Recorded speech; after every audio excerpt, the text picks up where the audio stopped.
What's going on, everybody? Good morning. Hope you guys are doing well today. And we've got some more draft evals to get into. Obviously, yesterday only had time to do a few because there was other stuff happening. And I understand that when there's news regarding the NFL or, well, the Seahawks, that does tend to take priority over this stuff because we have a lot of time to get through these draft conversations. But we are going to be continuing on with running backs today. Yesterday, we did all the running backs that are currently projected to go in the first 2 days. So now we're going to do day 3 running backs. And this first video is going to be the 3 guys that are currently expected based on the aggregate, voice crack, excuse me, based on the aggregate to go in the 4th round. So these are 4th round running backs in the projections for the 2026 draft. And the first guy is going to be Nick Singleton of Penn State, one of 2 Penn State running backs this year. 22, pretty good size, little bit bigger than the typical current running back. Even compared to like historical running backs, he's got pretty good size. You can see the big boards. We got some 4th rounders. We've got 3rd rounders. CBS has him in the 6th. They really don't like him for whatever reason, but aggregate has him in the 4th. Like I said, didn't have a super productive year in 2025. That's probably causing some of the concern. Didn't have that big breakout final year. And I get it, right? Like 550 rushing yards in your final season on a bad Penn State team. 4.5 yards a carry. It is a little bit concerning. 13 touchdowns is nice, though. And he's a really good receiver out of the backfield. And you did see him have 1,100 yards the year before. 6.4 yards per carry. So it's not like he was never highly productive. 2024, he had almost 1,500 yards. So it's not like it's all bad. So here are the pros as I see it with Nick Singleton. He's got the size to be a really good power back. He's somebody who can break through tackles. He's somebody that can plow through contact and keep going. He physically can do those things. He is tall, but he understands leverage. He knows how to be the low man in leverage. So it doesn't really take away from his ability to go get yards. He's got a little bit more elusiveness than you might expect for a bigger back as well. Like this is by modern standards a pretty big guy, and he does make guys miss in space more than you might expect. And he's got a good burst as well. He's quick through the hole. I know he didn't do testing at the combine because he's got a foot injury, but he does seem to have a nice burst on the football field. You see that in his tape. He's got enough speed to get outside, which is going to be very crucial if he's in an outside zone scheme like what we're presumably going to be deploying. So he does have a little bit of speed going on. He's a good threat in the passing game as well. Like I said, he's got 65 catches over the last 2 years. He's also really good in blitz protection. He's a good quarterback protector. And if all else fails, he's going to be a good kick returner in the NFL, I think. Now, there are some concerns. The production never got to the point where it matched his abilities. Like this guy on a Penn State team that does have upper level talent. I know they weren't great in 2025. I understand that he's also sharing the backfield with another good running back, but we never saw him have a year like Jeremiah Love. And Jeremiah Love was sharing the backfield with Jadarian Price, so that can't be the whole excuse. He doesn't have great vision, and he's impatient. I do think that sometimes he just plants his foot and goes when it would have been better to wait. Sometimes he doesn't find the right hole. And while he is elusive for his size, you would not call him elusive compared to true speed backs. There are definitely running backs out there that are more creative. And he is also battling through an injury right now, which is why he didn't test. So there is a little bit of caveat emptor here. But I think there's a lot of upside here that I cannot say the same of when it comes to some of the running backs we've already talked about. I think there's some real upside here with Singleton.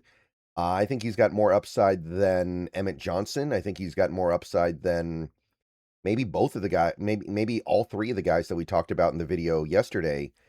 He's got the build of a bell cow running back. He's got all-around talent. He could be an every down player with his 3rd down value.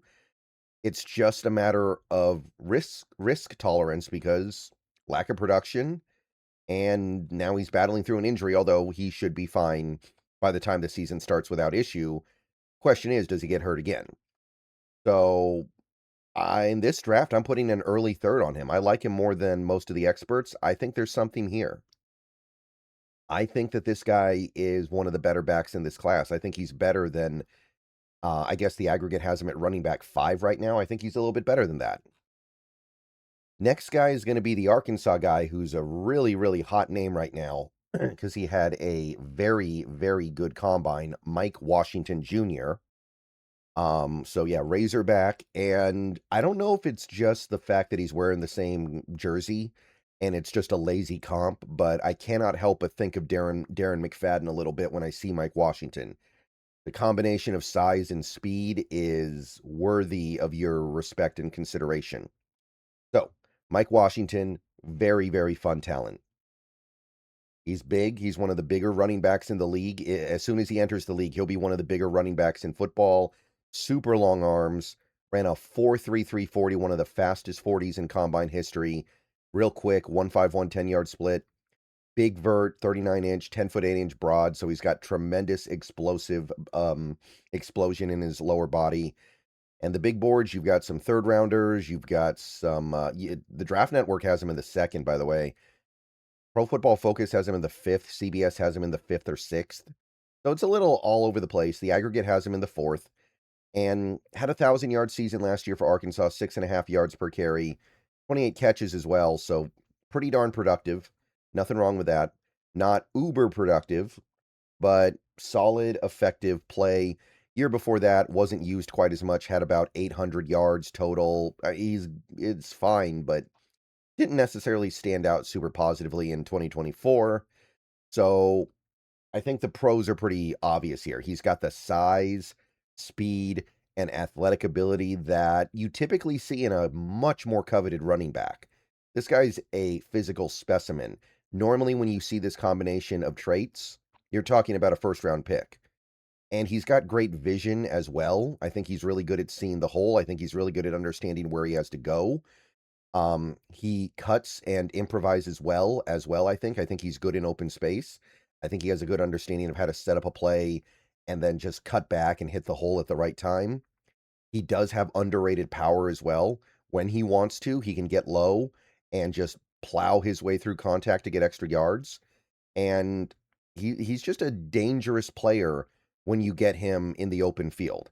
Like if you design plays for him where has the opportunity to improvise, it can be very fun. Now, sometimes I think he dances a little too much. Maybe he's a little too patient. You're going to have to get him to be a little bit more of a little bit more determined, a little bit more just the willingness to just see the hole and go. I think he overthinks things a little bit. He does fumble a lot. That's honestly kind of the main issue with him. I think you have to wonder, will he be able to be what he can be in the NFL, given the fact that he fumbles a lot? Also not very good in blitz pickup, and while he has the talent to be a very good pass catching back, we haven't we haven't really seen him become that yet. And there are a couple different reasons why, I think, but he should be more of a pass catching threat than he is. And will he realize that potential? Time will tell. So, ton of talent, a lot of positive stuff here. I'm just little bit worried about the downside, I guess. The ball security issues are a big problem. Third down value, right now there's not much, so you're going to have to coach him up. You're going to need to get him in the right hands. But the talent is so overwhelming. I do think he's a late second rounder. I kind of find myself falling in line with the Draft Network. I think this guy is too talented to allow to slip into day 3. And I understand why some people have him in day 3, but I think that we've seen in NFL history plenty of guys learn how ball security, and that's something that can be taught. That's something that can be learned, but you can't teach this kind of speed and size combo. Okay, final guy for this video is going to be Kaytron Allen of Penn State, 23. Got pretty good size as well. 216 pounds is pretty good by modern standards. Short arms, but big boards, pretty much all have him in the 3rd round. I think it was, yeah, the Draft Network doesn't even have him. Aggregate has him in the fourth. Very productive. This is the guy in Penn State's offense that was actually putting up big numbers. 1,300 rushing yards last year, 1,100 the year before, 23 rushing touchdowns, averaging well over 5 yards a carry, and 36 catches. Not a ton of production on those catches necessarily, but he does get the ball in his hands a lot and held up, man. He's maybe not a full bell cow, but he's pretty close. Hard to bring down, always squeezing out extra yards, always falling forward, runs with power, runs with determination. He's got good vision. He sees the play as it develops very well and understands where he needs to be to set the play up. Not a fumbler, not someone you have to worry about ball security wise. Hits cuts hard. He's got a high level of production for a back that will likely be available in day 3. So there is definitely plenty of stuff to appreciate here. He doesn't have the upper level talent, though. He doesn't have high end speed, so a lot of his good carries do not become great carries. He doesn't have a big burst through the hole either. So he might be decisive with his cuts. He might be good with his vision, but he doesn't get through the hole as rapidly as some of the more talented guys.